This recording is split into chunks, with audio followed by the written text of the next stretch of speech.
Radio Aviva, l'invité de la rédaction. L'invité de la rédaction aujourd'hui, c'est Olivier Torres. Olivier Torres, bonjour. Bonjour. Alors, vous êtes président de l'Observatoire Amaroc, Observatoire de la santé des dirigeants de PME. Et depuis décembre 2015, donc tout récemment, vous avez lancé une nouvelle cellule de coordination et d'accompagnement, la CCA Santé 34 à Montpellier. Cette cellule d'aide psychologique, c'est une première.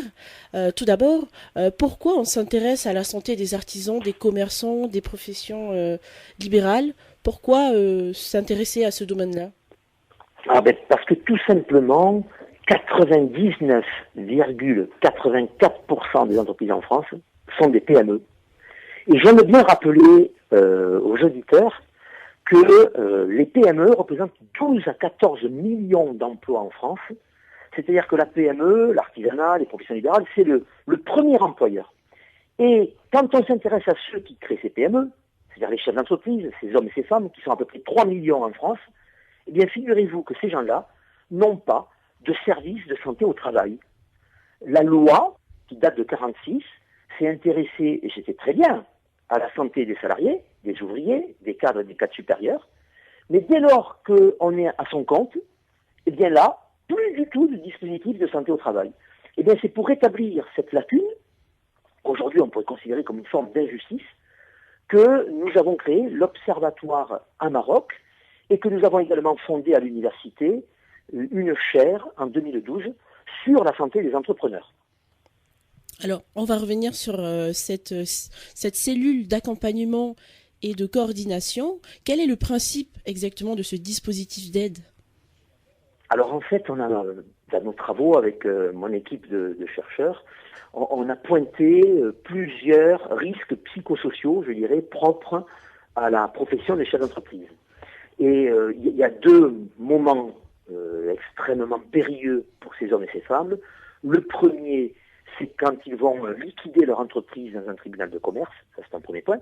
Mais le deuxième point qui nous préoccupe aujourd'hui, c'est lorsque certains d'entre eux sont l'objet d'une violence, comme par exemple un braquage. Et quand un salarié se fait braquer dans une banque ou à la poste, il est immédiatement pris en charge par la structure de l'entreprise, on lui envoie un médecin du travail, on lui propose de se mettre en arrêt de travail, et même dans certains cas, dans les banques, dans les postes, on peut leur proposer de changer de lieu de travail pour ne pas revivre le lieu où ils ont fait l'objet d'un traumatisme. Je prends maintenant l'exemple d'un fleuriste, d'un buraliste, d'un bijoutier, d'un travailleur indépendant qui se fait braquer. À votre avis, qu'est-ce qui se passe quand il se fait braquer? Eh bien, l'entreprise ne tourne plus.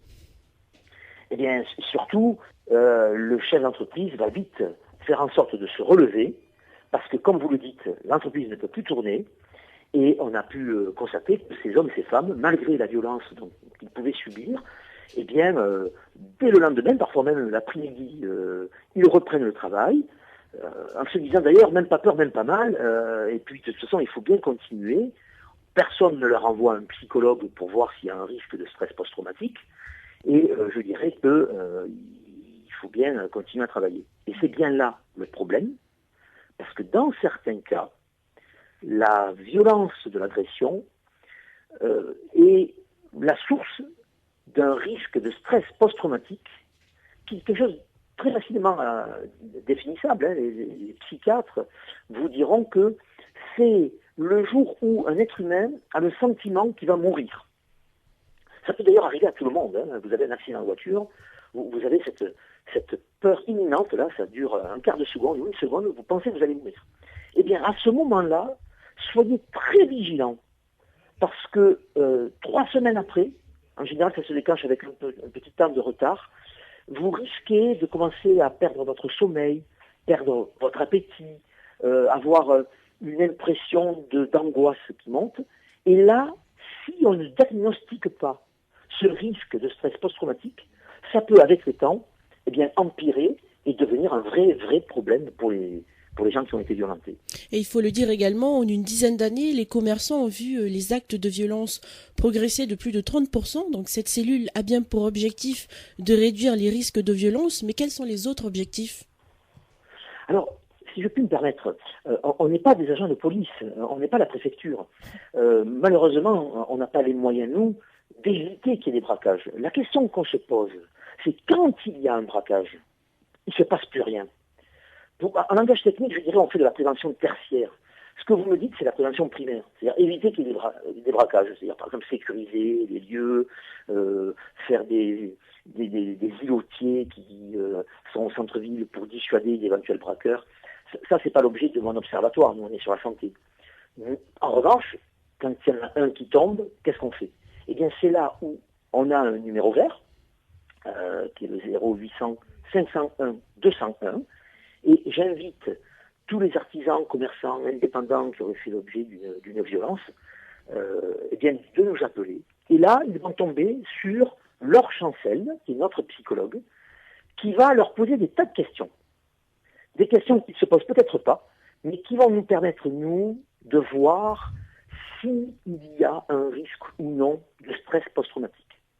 Et en fonction du diagnostic que l'on fera, eh bien, on décidera, et bien évidemment, on le proposera aux commerçants et artisans, ce sera à lui de décider si, oui ou non, il accepte le processus. On lui enverra un psychologue qui ira le voir pour commencer, je dirais, une forme de thérapie pour atténuer ce risque qui peut devenir extrêmement problématique avec le temps. Et donc ces personnes, les personnes concernées par un braquage ou une agression sont donc redirigées vers les psychologues cliniciens de votre équipe? Exactement. Et alors, là c'est pareil, la particularité des dirigeants, ils vous diront, mais j'ai pas le temps d'être malade, j'ai pas le temps d'aller voir le médecin. Donc on a constitué, nous, sur la région de l'Hérault et la région du Gard, un pool de psychologues qui ont accepté de se déplacer. C'est-à-dire que c'est nous qui allons voir les personnes qui ont fait l'objet d'une violence pour faire en sorte qu'ils ne perdent pas trop de temps et de pouvoir au moins commencer à entamer une thérapie qui leur serait bénéfique. Ça, ce sont des points de détail, mais qui sont extrêmement importants. Et nous avons du coup rassemblé toutes les chambres de commerce, les chambres des métiers d'artisanat et les chambres d'agriculture qui relaient cette information. Et nous avons une petite armada d'étudiants de Montpellier Business School, que je remercie d'ailleurs, qui quadrillent tout le territoire du Gard et de l'Hérault et qui vont rencontrer les commerçants et les artisans, leur distribuant un petit autocollant que j'invite chaque commerçant et artisan à coller sur leur caisse enregistreuse avec ce numéro vert qu'on vient de donner, de manière à ce que si un jour ils devaient faire l'objet d'un braquage, eh bien qu'ils puissent avoir à portée de main le numéro qui pourra peut-être leur éviter de sombrer dans une phase d'anxiété terrible quand on a été agressé. C'est peut-être un peu tôt, mais est-ce que vous avez déjà des retours de la part des commerçants? Hélas, oui. On a déjà ça vient juste de commencer, mais je dirais hélas, oui.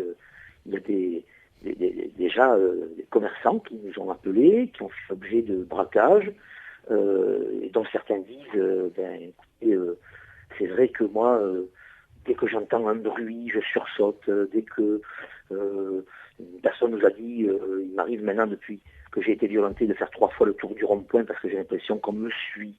Eh bien, ce sont des signes, ça. Et donc, l'objet, effectivement, c'est d'apporter ce soutien psychologique. Et je remercie d'ailleurs le régime social des indépendants, le RSI, qui, au niveau national, nous aide à financer aussi ce dispositif, qui pour l'instant est expérimental au niveau du Gard et de l'Hérault. Et si on apporte la preuve de l'utilité de ce dispositif, eh bien peut-être qu'on peut imaginer que CCA Santé Braquage se développera dans tout le pays. Eh bien, merci beaucoup Olivier Torres pour cet éclairage. Je rappelle, vous êtes président de l'Observatoire d'Amarok, mais aussi enseignant et chercheur à l'Université de Montpellier. Je rappelle aussi à tous nos auditeurs un numéro vert est déjà opérationnel pour les commerçants, artisans ou exploitants agricoles victimes d'un braquage ou d'agression. C'est donc le 0800 501 201. Pour plus de renseignements, rendez-vous sur le site internet www.observatoire-amarok.net. Merci à vous encore Olivier Torres. Merci à vous également. Merci aux auditeurs d'avoir suivi cet invité de la rédaction. Restez avec nous pour la suite des programmes sur Radio Aviva. Radio Aviva, l'invité de la rédaction.